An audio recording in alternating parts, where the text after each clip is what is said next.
Hey again. So, I've never attended a public execution. Hope I never do. But I imagine that those kinds of things make quite an impression on a person, especially if you're a young person, especially if you've never been part of one before. That's what the reading from the Acts of the Apostles is about today. Stephen, the first martyr, he's being stoned to death. He's condemning the religious leaders for not recognizing God in their midst, and like their ancestors before them, killing the very prophets that God sends them. This, of course, infuriates them. They drag Stephen out of the city to stone him to death. And in the crowd, there's a young man by the name of Saul who's watching this, who's participating in this, who's endorsing this. They say that the witnesses were laying their coats at the feet of a young man named Saul as this was happening. So Saul is witnessing the death of the first Christian martyr. And we know that Saul later on becomes Paul the Apostle.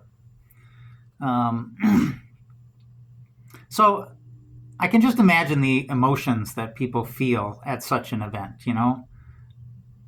back in Jesus's day. Maybe righteous anger of, ridding the world of evil, maybe maybe just the excitement of the mob mentality.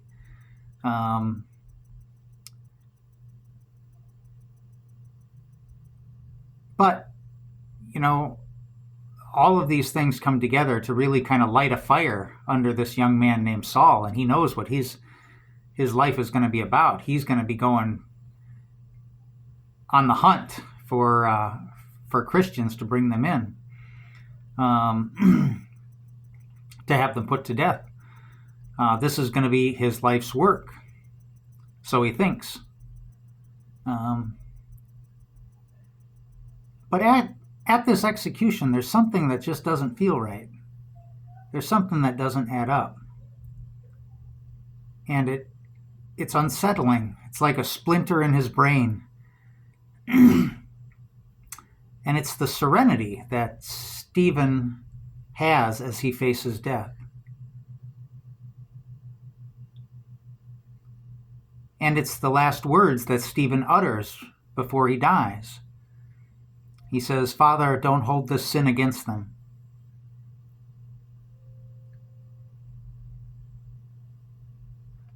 So, we know the story of how Saul becomes Paul the Apostle. He's going on the hunt, and he has a vision of Jesus. And, Jesus says, "Why are you persecuting me?"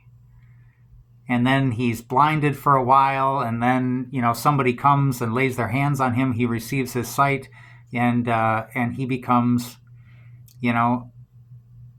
a very zealous preacher for Christianity, and he suffers for the faith. But what strikes me, this is the important part, I think, is that we often think of that part where he's blinded as the point of Saul's conversion. Saul's conversion started with the stoning of Stephen. Conversion is not an event. Conversion is a process that happens over time with many different instances of affirmation. One of my favorite quotes is that says that, God does not speak loudly, but God speaks often. We often hear patterns, the same thing over and over again through different people in different ways. And, it's a good way to make decisions about life. I always say when you hear the same thing from three different sources that are unrelated, it's something that you need to pay attention to.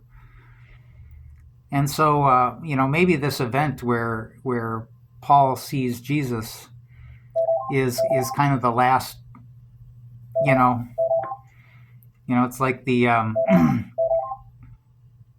the stone cutter who's chipping away at a stone, and it's the last the last hit with the hammer that cracks the stone, but it's everything adding up to that last hit that cracks the stone. And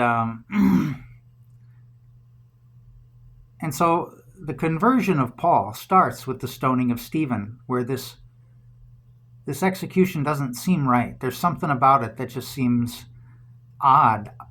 Stephen's behavior is odd for somebody who's being put to death. So the way the readings are speaking to me today is that, we never see the results of our actions.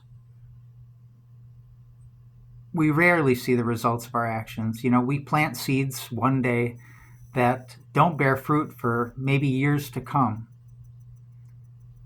And so it's good not to be attached. I think, as the Buddhists say, do not be attached to the fruit. Just plant the seed.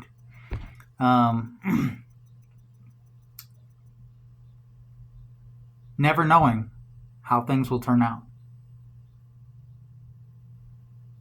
See you tomorrow.